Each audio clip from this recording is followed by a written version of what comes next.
My name is Marinelle Armstrong, and I'm an outreach specialist for the Southern Fire Exchange with Tall Timbers Research Station. From our Southern Fire Exchange team, I'm joined today by David Godwin with the University of Florida and Elliot Nauer from the North Carolina State University. At today's webinar, we'll be hearing about a newly developed model-based approach to prioritize the application of prescribed fire. Because resources for prescribed fire are limited, and especially as the number of days per year with an ideal burn window appear to be decreasing, the ability to prioritize which areas to burn first in order to accomplish management objectives is a crucial part of land management in the Southeast. Today, we'll have a presentation by Dr. Joe O'Brien from USDA Forest Service Southern Research Station. Dr. O'Brien will be discussing his recent work in helping develop a burn prioritization method that resulted in near doubling of the prescribed fire treatment efficiency at Oconee National Forest. This new model-based approach is based on science and is transparent and flexible. Now it's my pleasure to introduce our speaker today. Dr. Joseph O'Brien is a research ecologist and project leader of the Center for Forest Disturbance Science of the USDA Forest Service Southern Research Station. Since joining the Forest Service in 2002, Joe's research has centered on wildland fire science, specifically focusing on building a mechanistic understanding of ecological fire effects through quantifying spatial and temporal patterns of fire energy release. To achieve these goals, he's had to pioneer high-resolution in-fire energy measurement techniques. His training and prior work has given him expertise in plant ecology, ecophysiology, conservation science, and forest management. He has worked on fire management globally with ongoing projects in several Latin American and Caribbean nations. Welcome, Joe. We're glad to have you with us today. And now if y'all could give us just a moment as we trade out presentations. All right, thanks, Marinelle. Really appreciate it. Let me get my. All right. So yeah, thank you for the introduction. As of very recently, I'm also the project leader of the Athens Prescribed Fire Lab, which is part of the Southern Research Station. And we see ourselves as filling the scientific needs of fire lighters. Our sort of catchphrase is we see fire as a solution to a lot of problems to be ignited. So from that perspective, what I wanted to do was share a discussion of an approach that we use to prioritize burning so you don't get those 5 a.m. surprises when somebody says, hold on, you can't burn that unit. I got something going on there. That was part of it. And it was also just sort of revisit some pioneering work that was done almost 20 years ago by Kevin Hires, James Furman, a lot of folks that have a lot of fire experience that put this out there in 2003, and it just didn't seem to get as much traction as it should have. So we revisited it. I did not invent this technique. I took a slightly different approach, and I learned from their lessons learned. And then Tim Kolnick and I, who is the FMO at the Oconee Ranger District of Chattahoochee Oconee National Forest, applied it, and we felt like it was important enough of a success that we wanted to share it. Okay, come on, slide.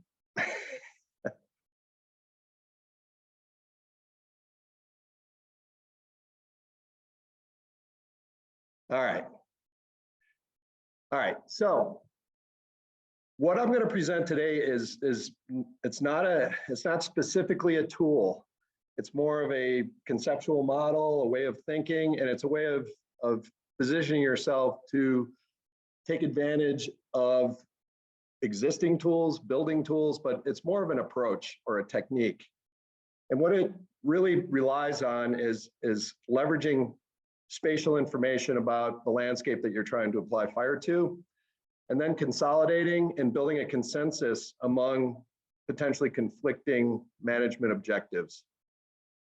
So, if you're looking for like a tool, you're going to have to build it yourself. And I'm going to show you how easy it is. But the perspective is really valuable. It's a way of leveraging important information about how your planned burn treatments are going to interact with each other through space and time. The result is a demonstrated increase in efficiency of your burn program, What it also does simultaneously, besides building consensus with your partners in forest management, it's transparent, it's objective, it's semi-quantitative or completely quantitative, and it's a defendable plan that can be based on other management documents, say a forest plan.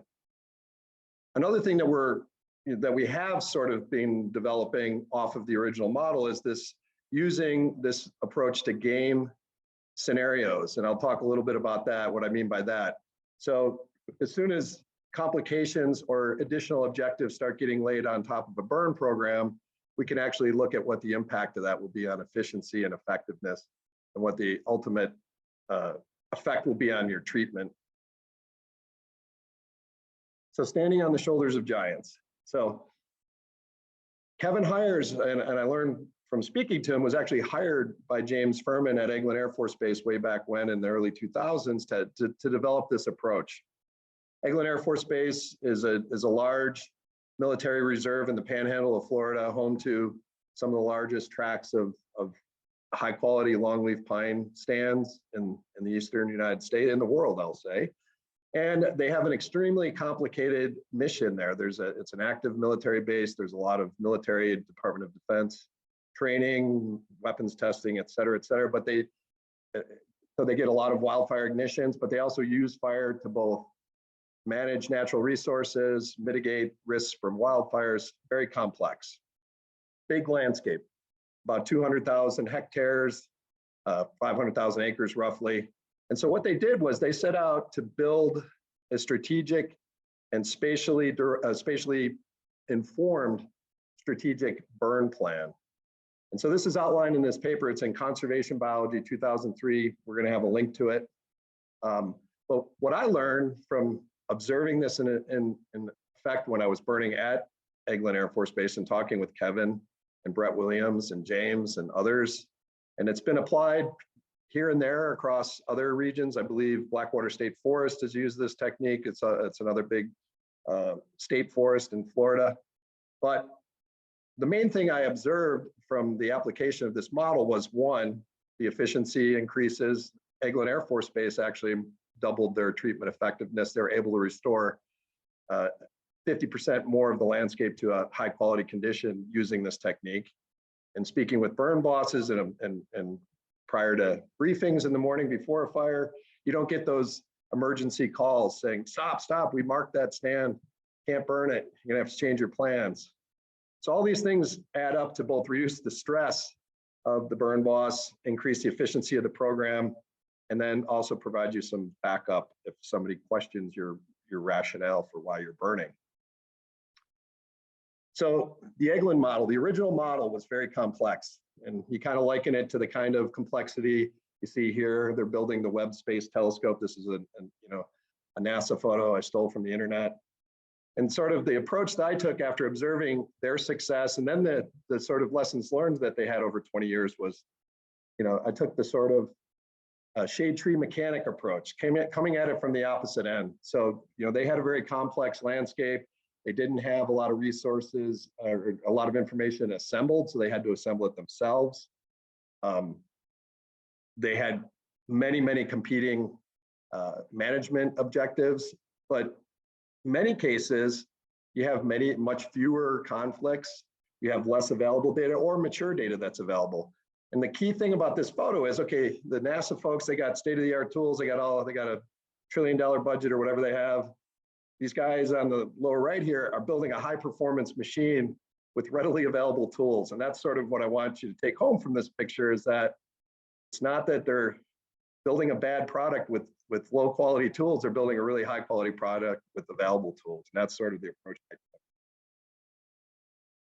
Yeah, so the original model, so the concept is you take a spatial map of your landscape. Each of those regions or burn blocks or burn units or management units has what are called attributes associated with them. So descriptors of that piece of land. And so what Kevin Hires et al. Did was they took a bunch of different descriptors because they had so many conflicts and so many different resource management objectives. They created a way of ranking the quality of each one of those burn units in space based on, or the priority to burn those units in space based on a bunch of attributes like whether it had an endangered species, whether, where it was on the landscape, what point it was in the restoration process, et cetera, et cetera. Very, very complex.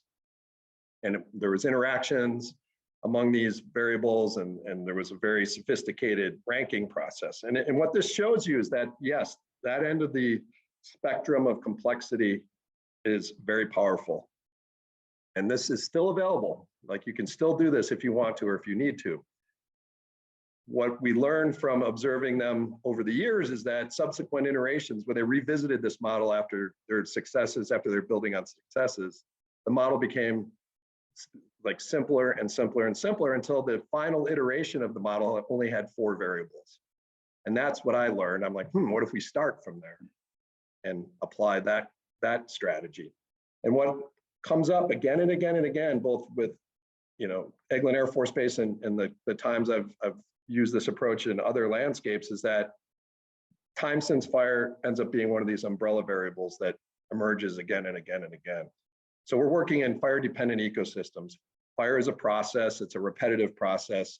We're using fire to maintain systems and also to achieve other objectives like fuel management. But that repetitive process of fire emerges over and over again as being the most important thing to focus on. So that's a big part of the simplification. Time since fire is an umbrella variable that'll capture most of the effects that you're interested in managing. So what is the approach? So it's very simple. First thing you do is you assemble your spatial information. You get your map of burn units, you map your landscape, and then you gather all the information you can that's relevant to your fire management program and assign attributes to those units. And like I said, one of the most important things that you're going to need to focus on is fire history. This can be as simple as a hand-drawn map. I've done burn prioritization modeling for folks that do not have a GIS, or if you do have a GIS system or even something more sophisticated, use that information, but use the relevant information, assign attributes to the data in space. Then the fun part, you assemble stakeholders, your other managers. Say if you're working on a national forest, you would assemble the fire management officer would gather the timber staff, the recreation staff, the threatened and endangered species, the biologists and ecologists, and you sit together and you build a consensus of priorities, management priorities that are going to impact your fire program. This doesn't have to be all management priorities, but just things that are going to impact when and where you apply fire.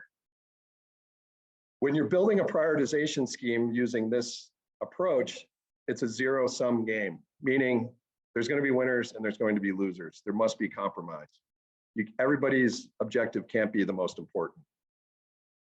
Sometimes this is a real easy process if the model is relatively simple and everybody's already on the same page, but I've also seen it be extremely combative and kind of unpleasant. Not unpleasant, but you know what I mean. So one thing you might consider, and this was a lesson learned from speaking with Kevin and Brett and others, is sometimes it's good to bring in an outsider, a professional facilitator, to kind of lower the temperature of the room if there's really strong personalities that don't want to compromise. But compromise is critical. And so this is a big part of the approach. One part is the strategic spatial placement of burn treatments through time, and then building consensus among objectives so that there's not a bunch of train wrecks every day when you're trying to burn.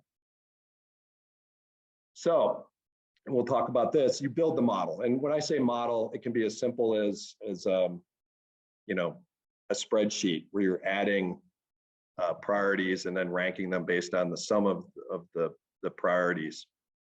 It can be as complex as a fairly sophisticated model in ArcGIS, where there's self-updating attributes and interactions among attributes. But the model itself is the concept is that you're just summing the relative values of all the rankings, and then the sum total, and it's a zero-sum game, so there's going to be winners and losers, allows you to rank them, and then it allows you to prioritize your burn schedule.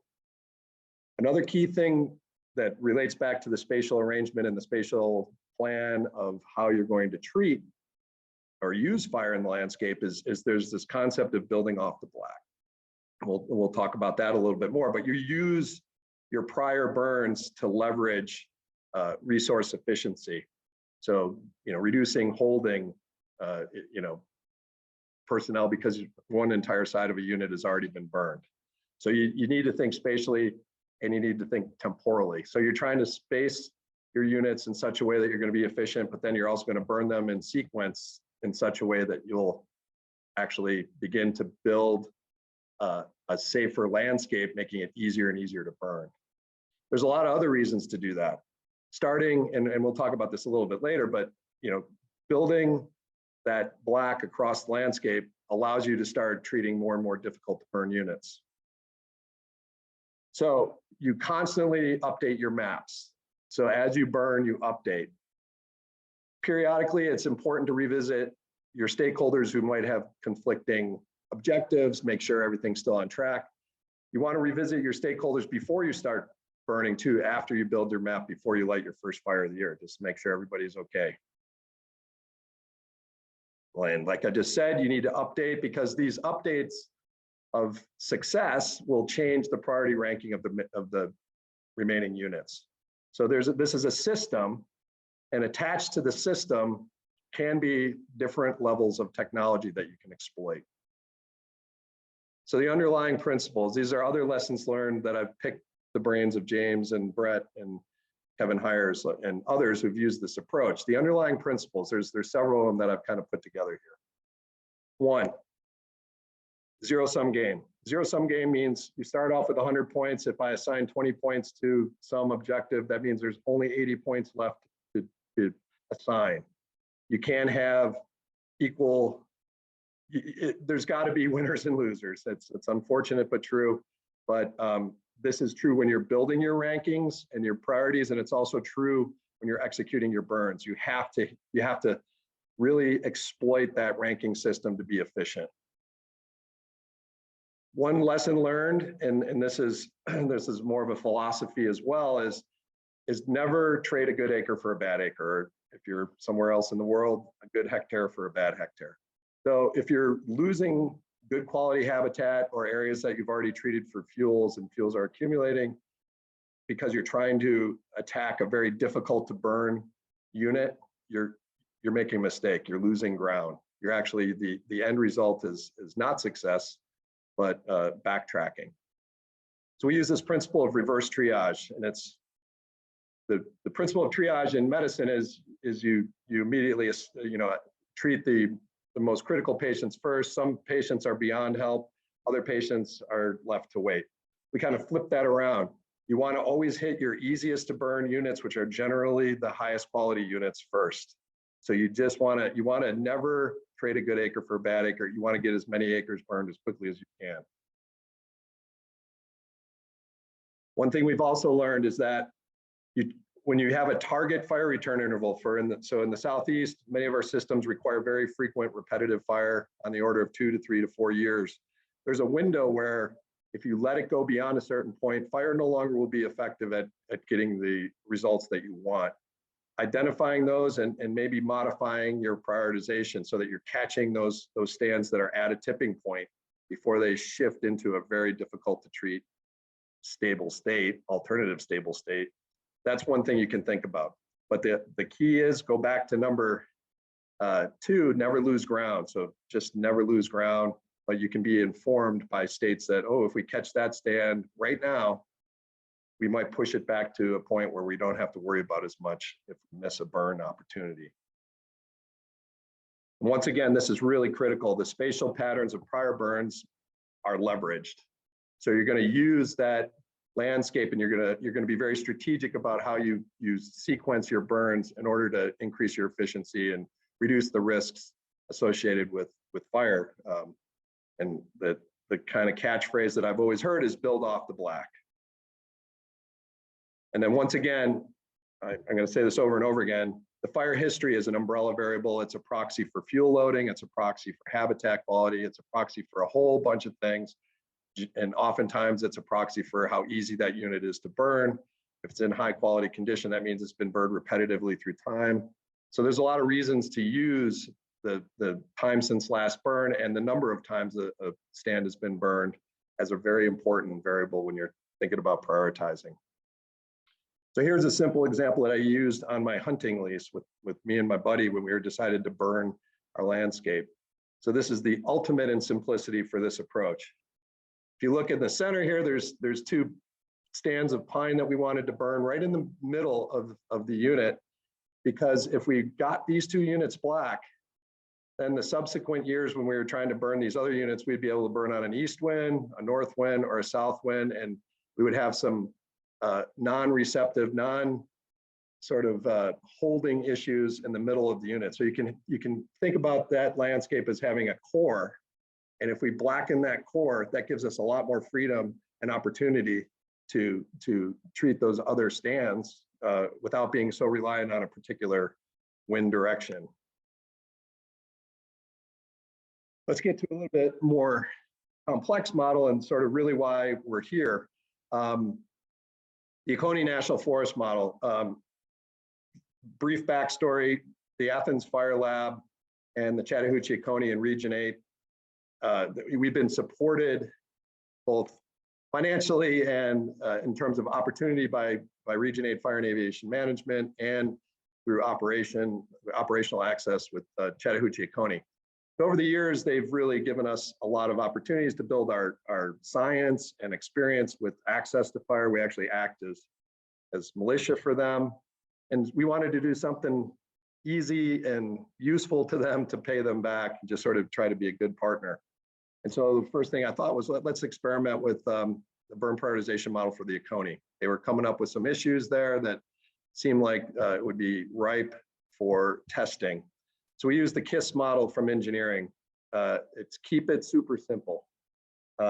So the objective was, instead of trying to answer every question and build an extremely complex model, we're going to start from the other approach. Our aim was to be as simple as possible and see whether this was successful or not. So this was also an experiment for us. So the Oconee National Forest is about 116,000 acre, 60,000 hectare national forest in the center of Georgia. It's like many southern forests, the land ownership is extremely fragmented.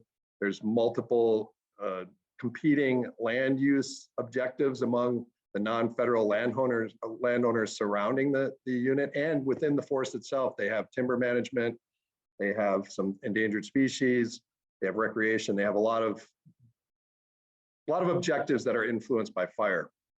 They also have excellent GIS data. So we were able to use their existing spatial data, and they already had excellent attributes associated with that spatial data. So each burn block, which was already identified on the landscape, I can't remember exactly how many are there, but there's over 100 of them.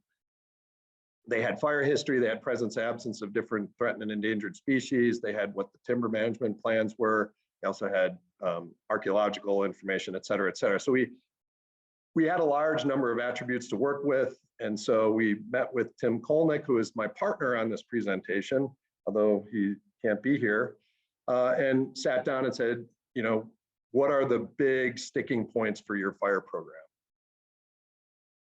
So here's some actual photos of the meetings as they took place. So before we did the burn prioritization model, and when we first sat down, we thought, oh, it's going to be like this poor guy up here getting yelled at by his coworkers. But actually, it was a fairly straightforward and peaceful operation.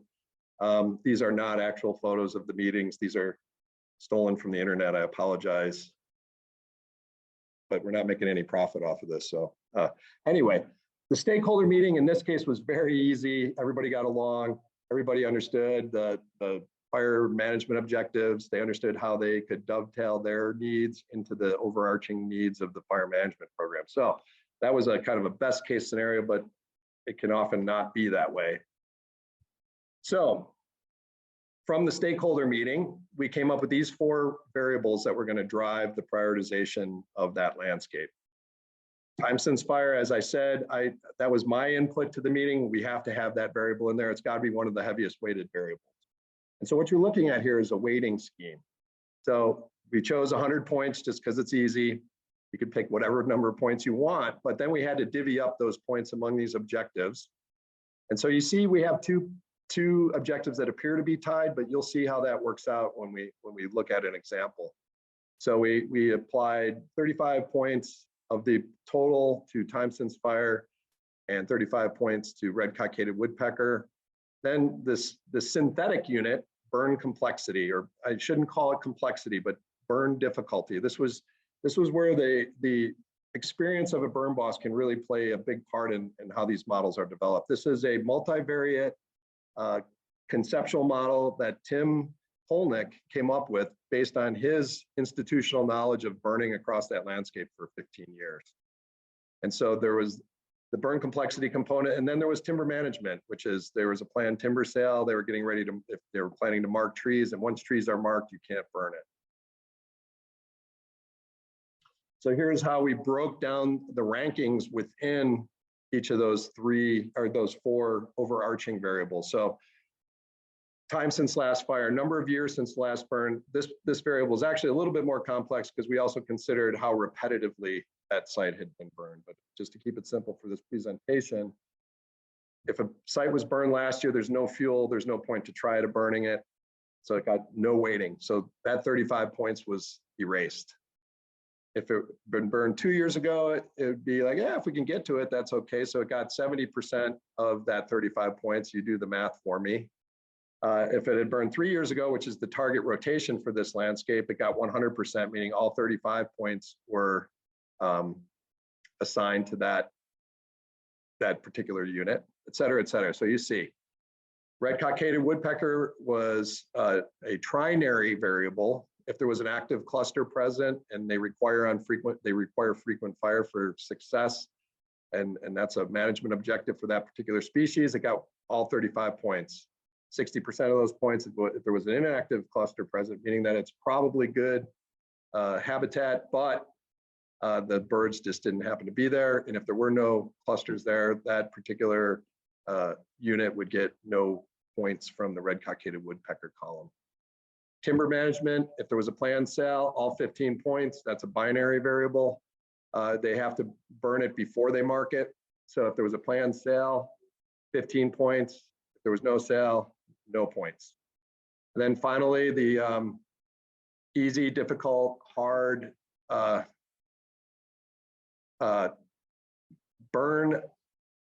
Sorry, there's some folks in the room. I lost my train of thought. Easy, moderate, and difficult. Applying fire is challenging because of the requirement for specific smoke direction, heavy fuels, et cetera, et cetera. Tim could assign those different rankings to that variable. So how you calculate those ranks depends on what kind of tools you want to use. So if you're using ArcGIS, you can build an expression. That expression can be as simple or as complex as you want. If you're using a hand-drawn map, you can use Excel or a pocket calculator. How you calculate the rank is based on the level of complexity of your model and the level of complexity of your landscape. So the rank is calculated just by summing those variables, those weighted variables. So time since fire, red cockaded woodpecker, timber management, and ease of burning. So if you just add up those rankings, you get those weighted variables, you get a rank, and that rank can, it'll be from 0 to 100 potentially. How you prioritize where pieces of your landscape come out in that ranking system depends on a couple of things. One, how many acres need to burn divided by how many acres you can burn. So you need to obviously come up with bins, which is high, medium, low priority. So we typically go with 3, sometimes 4, sometimes 5 bins. So for example, I'll show 2 outputs where we had 3 bins, high, medium, and low priority. And then there's another, this year's fiscal year, Tim has overshot his goals for so many years that now he's able to expand his capacity, and he's considering a couple of more lower priority units that he thinks he might end up getting to. So he has 5 categories now. So he's highest, high, medium, low, very low, something like that.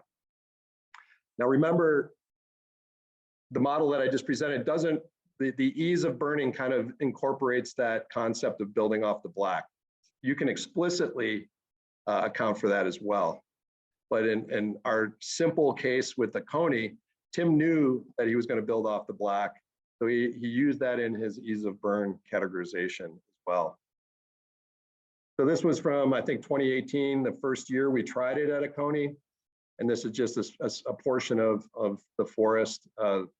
And you see here, we had this rank priority. So 1.5 to 24.5. It's actually inverse. Don't worry about that, trust me. But that was the highest priority. And then you would go sequentially down to lower and lower priority. So you start off with the yellow. Once you finish with the yellow, you start ticking off the oranges in a strategic manner. And then if you can, and he ended up doing it, you end up hitting these red ones, which are the lowest priority for this particular year. If we look at, this is fiscal year, this is something he just sent me, he just finished it yesterday actually, so we didn't have time to clean it up, but you see the complexity of the landscape he's working with.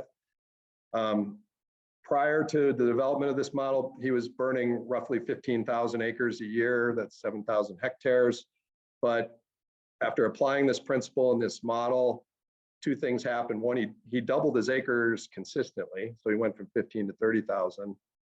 And then he told me he used to spend weeks planning before the burn season, talking individually with timber and biologists and ecologists and archaeologists. He says now his pre-burn year planning is half a day. And that's the kind of efficiency that you build. So you're not only building efficiency on the land as you're burning, you're building efficiency among your cohorts. So in this case, Tim's got, he's got 5 categories now. He's going to hit the red ones first. In this case, we've got a reverse color scheme, but that's all right. You can do it however you want. The red is the highest priority where Tim is going to start. That's related to the presence of endangered species plus frequently burned landscape. After he knocks off the reds, he's going to work on the oranges, yellows, greens, and I bet you money he'll get to the dark greens this year. So that's the approach in a nutshell. Just some other lessons learned in interacting with groups as we build this approach. Sometimes you get a lot of kind of crossed arms and a little bit of, I don't know, an unwelcome reception when you propose adopting some of these things and somebody's to a burn boss who feels like you're trying to take away decision space from the burn boss or trying to take away his intuition / experience / knowledge, and it's exactly the opposite. The burn boss's knowledge of the landscape is an essential element of coming up with a good burn prioritization model. And this is just meant to make their life easier. And so now when I approach somebody new who hasn't heard of this and they're thinking about applying it, this is the first thing I start with. I'm like, we're not here to tell you what to do. We're here to try and make your life easier. And that's really what this approach does. But what the model does do, it builds unbelievable efficiency. So like we said, we had a 200 increase, consistent 200 increase. And matter of fact, it could be more. So Tim feels like he's at the point now where he's actually burning what he wants to burn. And he's actually getting to sites that he's wanted to burn his entire career, but he hasn't had the opportunity to. So we have proof that it builds efficiency. The other thing that has come up is when you're interacting with the public or if you're interacting with competing resource management objectives, you have a defensible, transparent, quantitative, objective, all these great adjectives, rationale for your operations. So you can say, this is why I'm burning these units. And here is the model we built. And in Tim's case, the model that we built was intimately tied to the forest plan. So we could take not only this objective and transparent approach, we could also tie it to the forest plan, which really, really helps. And it really, it makes your argument for why and where and how you're burning much more compelling. The other thing is the model is infinitely adaptable. you can add complexity, you can take away complexity, you can use your judgment, you can abandon the approach if you need to. That's where we go back to the burn boss expertise and decision space. The rapport that it has built among the competing resource management objectives at Oconee has been demonstrable as well. And that really makes everybody's life easier. Everybody understands why, where, when, and how Tim is going to burn. And it gets them thinking on the same page. And it's really important when we're thinking about multiple use management as we do in the Forest Service. And the last thing I'm gonna finish with, so we can open it up for chat, is that this approach can be a way to quantitatively game scenarios. So for example, we started with a very simple approach. If somebody comes up with another objective that complicates the mission, we can actually see what the impact of that will be on his burn operations and predict whether it's gonna, what level of impact it's gonna have on his efficiency. And I'll give you a brief example of that. And I call them special interests, and don't get upset about it, but when we talk about fire management, we're talking about using a keystone ecological process to provide a multiple of services to a forest. So we're not just reducing fuel, we're also maintaining fire dependent ecosystems, where there's all the cascading impacts that fire has on ecological function. So whenever we reduce the ability to apply fire, we have to consider what reducing the ability to put this keystone process on the landscape needs. So let's look at the Oconee.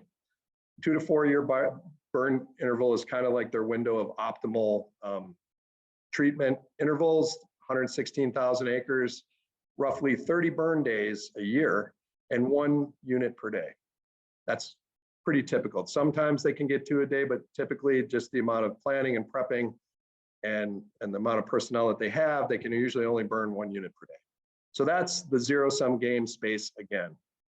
So any complexity where you're talking about trying to over-prescribe time of fire or time of year of fire, or reduce burn block sizes for specific reasons, all of a sudden you're going to start reducing the amount of treatment of fire on the landscape. Smaller units, if you don't want adjacent units burning, so if you're going to sort of take away that foundational principle of building off the black where you don't want adjacent units burn, which increases the ability of the burn crews to operate more efficiently, it's going to have a consequence. So it's a trade-off. So there are these trade-offs, and you have to know if it's worth it. And it all ties back to these broader principles of desired versus achievable future conditions. But yeah, maybe if we could do everything and we had unlimited resources, we could apply fire in ways to make everybody happy, but that's not reality. So we have to be able to find a quantitative way to assess that trade-off. And this you can do that with this approach, because you can start changing those rankings. You can start adding more variables, which is going to reduce the amount of opportunity. And you can say, is it really worth it? If we reduce our treatment efficiency by 40, 50%, so we're actually losing ground in terms of high quality habitats, since we know how important fire is, then you can start having deeper, more important conversations with the people who are always asking you to tweak your burn program to meet specific objectives. So in conclusion, observations, burn the easy acres first. People often, I'll hear, I don't know, I often hear it, and it bothers me when people say, oh, they're just trying to get their acres. Well, yes, that's their job. Their job is to apply fire, this keystone ecological process, to a landscape to achieve results. The best way to do that is to get the job done as quickly as possible, because burn days the weather is unpredictable, especially now it's getting more unpredictable. So we need to hit the maximum, we need to have the maximum impact as quickly as possible. So burn the easy acres first. By doing that, you're able to build off that early success. You can make safe spaces so that you can start doing more difficult kinds of fires, and you can work in more difficult terrain, perhaps if you're talking about more complex terrain. You build off the success. And the other thing you do is when you're starting your burn season, you're starting on these easy to burn units. First of all, you feel good because you're getting something done initially, but also you're shaking off the rust. You know, everybody needs a few burns under their belt at the beginning of the year just to sort of get back into the mindset. The other thing we learned was simplicity is important. This is true for as when I do statistical analysis, you're always, if you have too complex of a model, you're penalized. Complexity increases the amount of trade-offs equals less progress. So while Kevin's original model required complexity, and some landscapes always will, and more difficult to burn habitats will, in general, if you're always striving for simplicity, you're going to find that you're most successful. And remember, time since fire, the fire history of a burn unit is going to capture most of the relevant variables that you need to worry about anyway. And so, yeah, and you know, this is just sort of my catchphrase. Fire is not an event; it's a process, and it's a keystone biophysical process that is required again and again and again in order to achieve not only results but to maintain systems. And I won't end on that one. You can use it for other things too as well. I just threw this one up. This was, you know, 30 years ago. I used the similar principle to propose. This was when I was working in the private sector. Areas that could be areas of private property that could be purchased by an NGO to consolidate fire management units. So you can use this principle and these concepts for other questions that are related to spatial variation and leveraging space and achieving your management objectives. And I will stop sharing. And thank you for your attention. I hope you found it useful, and I'm happy to answer as many questions as you want. Thanks, Joe. Thank you so much for that presentation. Being a land manager myself, I'm really excited to use this tool. And Great. So for anyone who joined us during the presentation, my name is Marinelle Armstrong, Outreach Specialist with the Southern Fire Exchange. And we just had a presentation by Dr. Joe O'Brien with the USDA Forest Service Southern Research Station. At this point, we'd like to provide an opportunity for questions from the audience. Please type your questions into the Q&A window, and we'll try to get through them all with the time that we have available. We have enabled a feature in Zoom that allows you to vote for questions submitted by other participants. And you can use this feature to vote for questions that you're interested in hearing the answer to, as that will help us get to the questions that most participants would like to hear about first. So we'll head over to the Q&A. One of the questions was how to assess, or if you can assess the season of burning, such as dormant versus growing with this tool. Can you add that as a factor? Like if you want a unit to be burned in a specific season? Yeah, you certainly can. So like it's just, you know, you remember it's a zero-sum game. How important is that to you? How important is it? You know, the trade-offs that will come with that. But absolutely, there's an unlimited number of variables that you can include in the model, but just remember complexity is penalized. Right. Okay, and then there was a comment in question that said they might have missed the transition from numerical ranking to prioritization. Right. I should have spent a little more time on that. So we add up the rankings, and then we, you know, order them from highest to lowest, and then the transition between your different priority bins, high, medium, low, for example, is based on your capacity. So, for example, if you know you can burn, you know, 20,000 acres, you're gonna sum the area of your burn blocks from that ranked, like that ordered list, until you get to 20,000 acres. So that's your highest priority.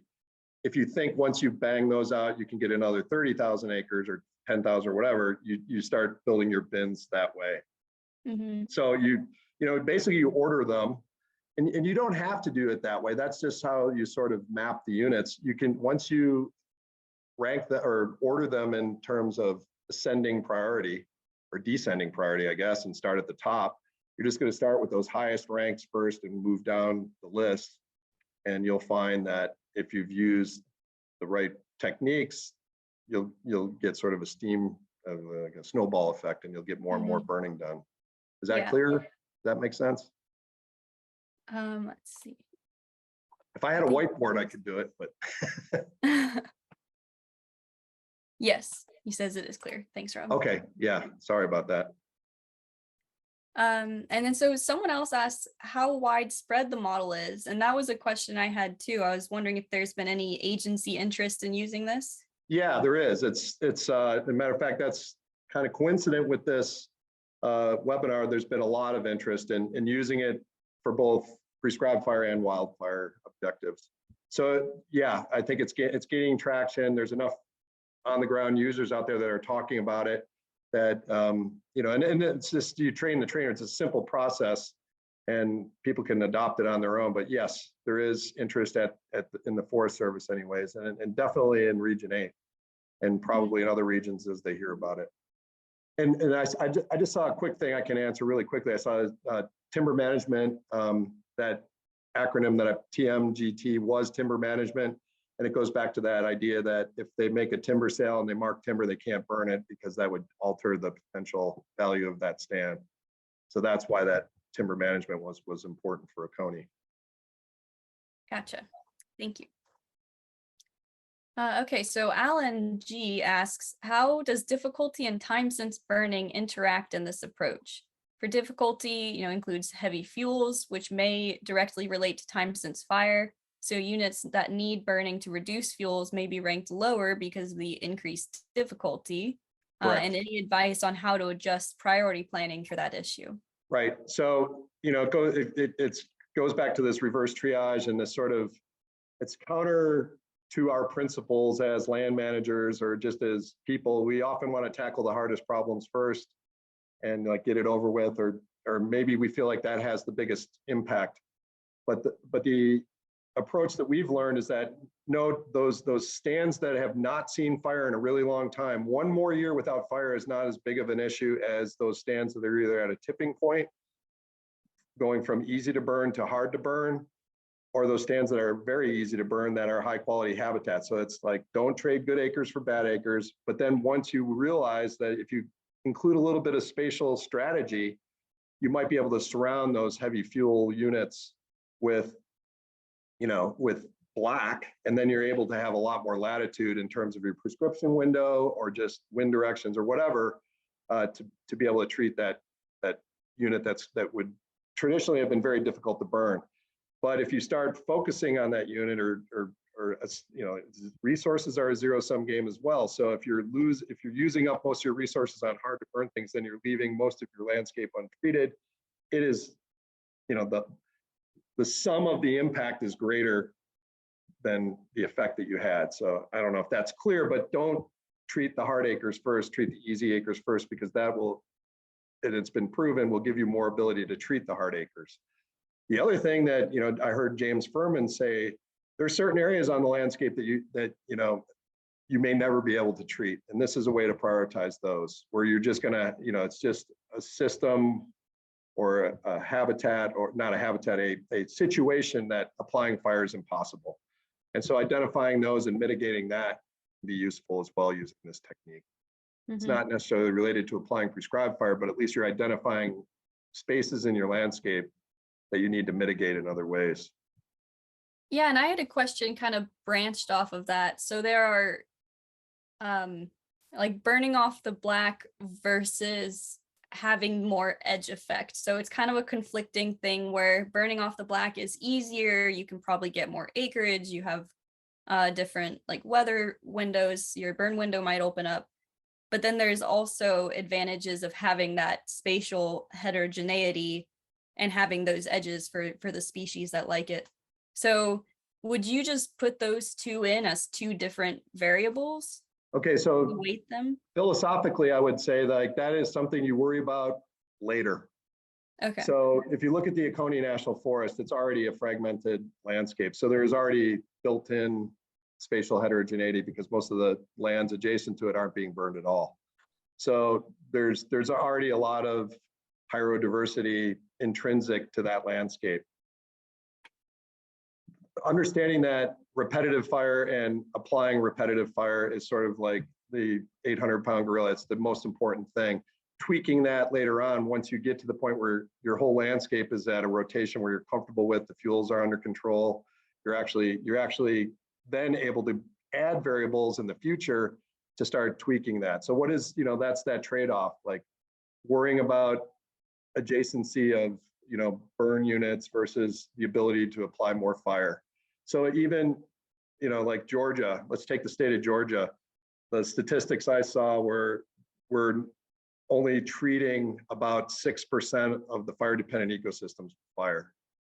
So we've clearly got to like increase pace and scale. And so the main focus of this approach initially is to increase pace and scale.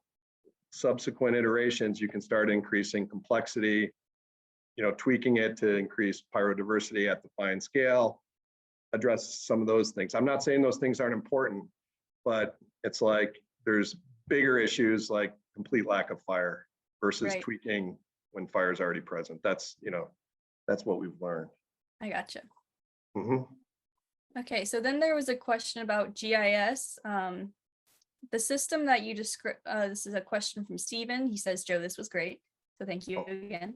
And the system you describe requires an investment in GIS, both upfront and on an ongoing basis. What are the compelling arguments that convince people to make the GIS investment? Yeah, well, like I said, like if you've got GIS, you can definitely build a better prioritization model and it can be a little bit more automated. You don't have to, but the compelling reason is the efficiency. Like think about doubling your efficiency, and with the and it's a relatively minor investment. Oh, no, it's not minor, but GIS is important for many things, and being able to double your treatment efficiency for your burn program seems like it's a low cost solution that has a big impact. So I would argue that yes, spatial information is critical for everything besides fire, and being able to leverage it for fire is just kind of icing on the cake. So yeah, I mean, GIS, spatial information, having good attributes, building those attributes, knowing what they should be, all really essential for, and especially if you're talking about a complex landscape or a large landscape. An individual landowner probably doesn't need GIS. A national forest obviously does, and they already have them.